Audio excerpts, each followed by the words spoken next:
About 50 years ago, someone asked me to make them a pellet sizer, and they give me a dimension, say 5.5, but the trouble with a straight die is it will size the front the same as the rear, where with a pellet you want the front to be larger at the rear than the front, and the front just rides the rifling. If you have too much friction with it being tight at both ends, then it's going to reduce the power.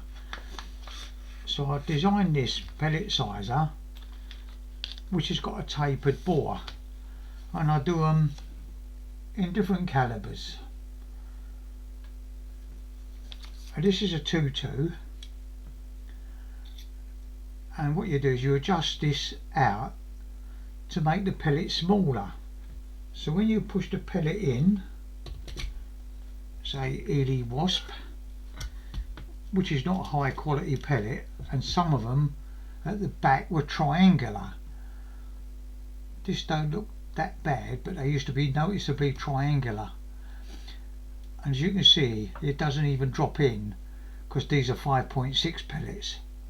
But if you push it in a little way, that has sized it, and then you just press the ejector plate and it comes out. Now it's sized it and it'll make it round. The more you undo the adjuster and push it in, the smaller it will get. And now you can see it's noticeably smaller, but it's perfectly round, and the front is still smaller than the rear. You adjust this till you get the best accuracy out of the gun, and you normally find that the best accuracy goes along with the best power. Theoben used to buy these off me and stamp Theoben on them and sell them a lot more than what I did, but that was a long time ago. But you need to set it so that it just nicely fits into the breech of the gun. So if you've got a German gun, the barrel is normally slightly smaller than the British guns.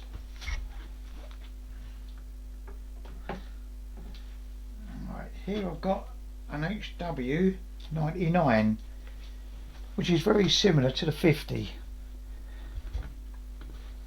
And when you break it, a 2.2 Wasp in 5.6 will be a tight, look, it's a tight fit, very tight.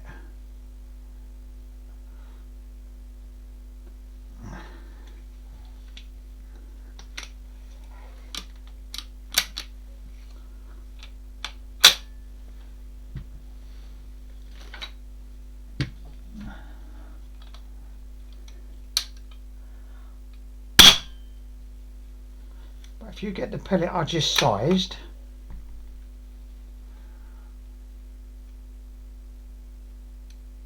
it fits in a lot better, but it could be sized down even more until you get the best fit in that gun.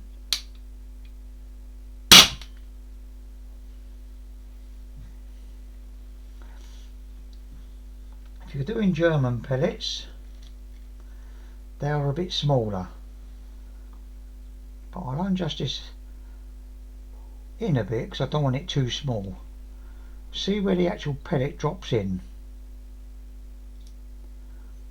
and I'll move the ejector. That means it's resting on the brass stop inside. I'll undo it, it's still moving,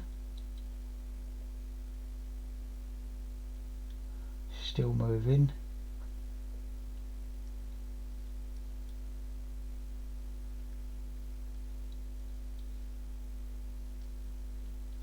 Now it's not moving, so that's the size of a Crossman. If you want, you can find that size by gradually screwing it in to find out where it just touches the pellet. You can do that like that by, see, it's moving it, so it's touching it. I'll do it a bit more.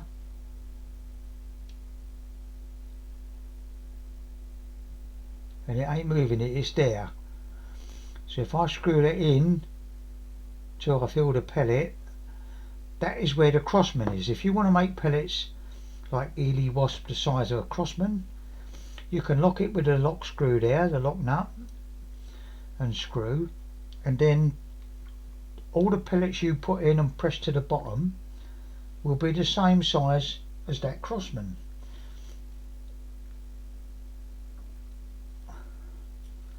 Like this, I put a wasp in.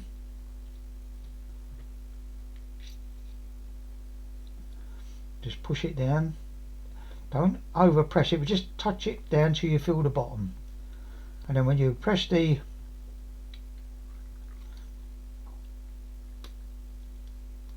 ejector plate, that wasp is now the same size as that Crossman Premier. So it should be alright in guns that like the Premier.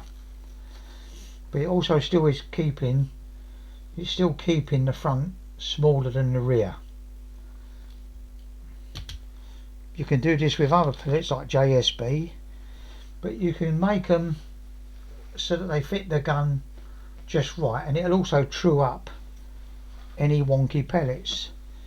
And if you've got a bent pellet, it will show you when you drop it in, it will show you that it's dropping in not as far, so you can grade them that way as well. Because some guns, like British guns mainly, like a larger pellet, and you can't buy the 5.6 Wasp anymore, 5.6, I've been experimenting to make the skirts a bit larger. So this is the kit I've done. It's like a different module to go with the sizer. And what you do with the sizer is you take these two screws out, the set screws, because this is your main adjuster there, but you can also do a secondary adjustment with these to give you even more range over the size.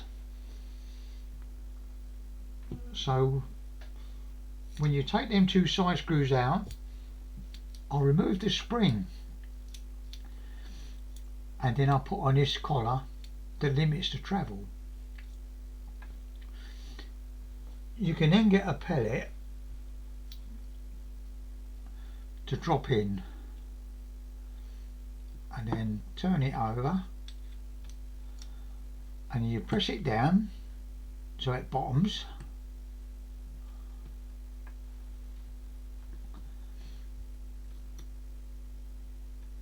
and then you eject it, and that would have enlarged the skirt.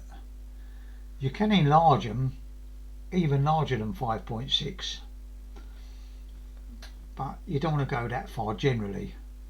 But it depends on the gun. If the gun's got a warm bore, or it's a British with the older larger bore, you might want to go a bit larger, but you just experiment till you get the best performance out of the gun. I normally use them like that, and I'll push together like that.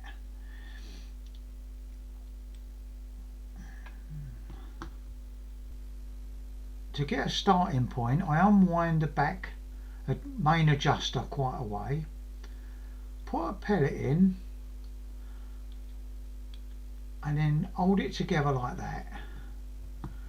So with it down, I can hold the ejector plate down, gradually wind this in till it just touches the pellet. When I feel it touch the pellet, which is coming up,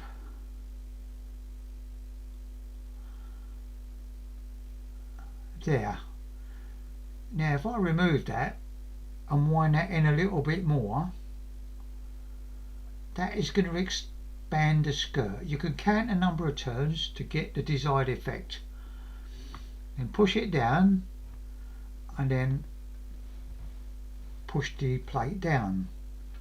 Now that would have sized the pellet. Now if I press it, it ejects it. Now that skirt's quite a bit bigger, but the more I screw that down, the larger the skirt's going to get. You can see now that this Crossman Premier is a fraction over 5.6. But if I did it a bit more by screwing this down,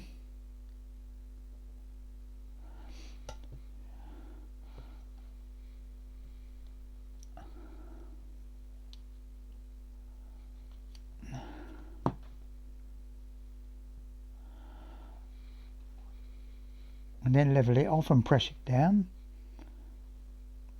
eject the pellet,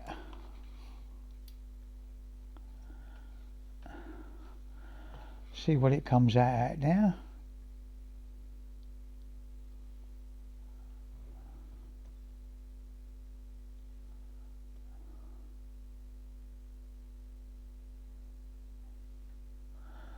.9. 5.92, so it's just over 5.9, so say 5.9. So you can make them really large skirt on them. This is because you can't buy Eley Wasp anymore in 5.6. And for those British guns, they really like the larger pellet.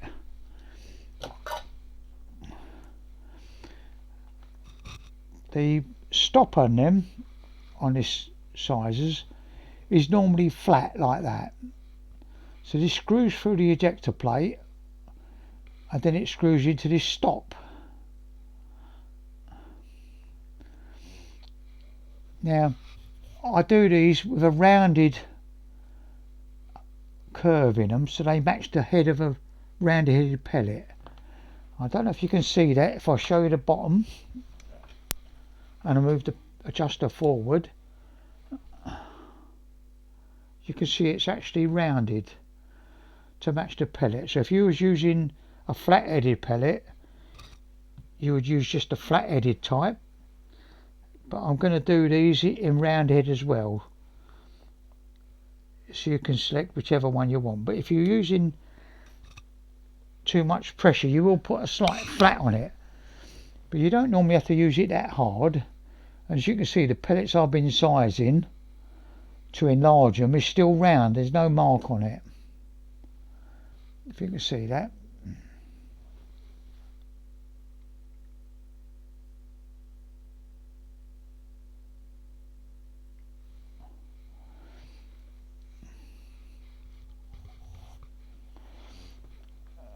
So the new parts I'm going to do is going to be a base plate, a stop for the travel, and another stop for the pellet with a round or flat bottom. So you'll have both types, round and flat, with the module. These are going to be round about £20 at the moment. It's now 2025, July 2025. So that's good. I'm aiming for that price at the moment. Because if you want to make up your own plate and ball and a shoulder and a stop, you can do that. All you have to do is take the spring out by undoing these two screws there, which I normally put some indicator on there, like a tiny drop of paint, could be nail varnish, and that makes sure that they don't move. But of course if you do adjusters, secondary adjusters, these down further or up again, you want to put a little drop of nail varnish either side or paint to mark so they don't unscrew on their own and you lose your accuracy because you're not going to the same spot every time. You can see this is a JSB and this is a fraction larger than 5.6 on the skirt. So that would be suited for BSAs because you can always resize it back with the normal sizer. If you want to size it down a fraction, you can always resize it back to suit your gun.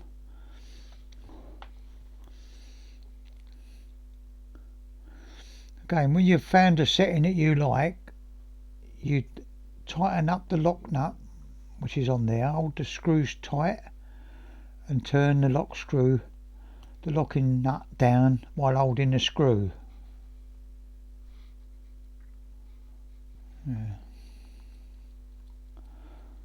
Yeah, so when you've found your setting that you like, that suits the gun, hold the adjuster screw tight and bring the lock nut down and just nip it up slightly while keeping it the same size, and then every pellet will be the same.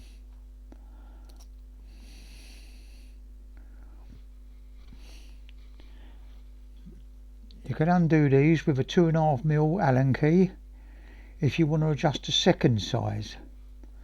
This is the secondary adjuster, so you've got a lot of adjustment all the way from top to bottom virtually. I'll just take that off.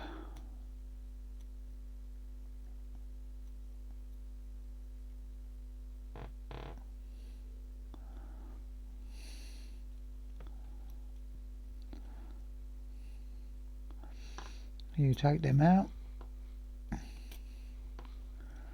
then this will come apart like that. This is the flat bottom one. This one's got the round bottom in, but you'll get a round nose one with the kit. All you do is to unscrew this, slide that over it, and then put the one back that you're going to use, the round or the flat, and that will let it float around like that. But then you'd also go back to how you was to just use it as a sizer.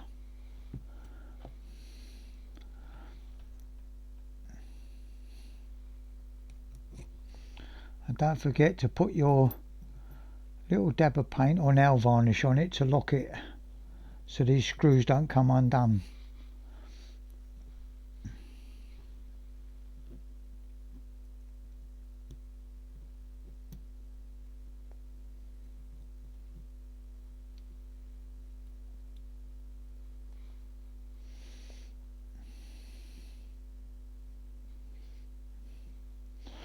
When you put it back, just make sure that they're level.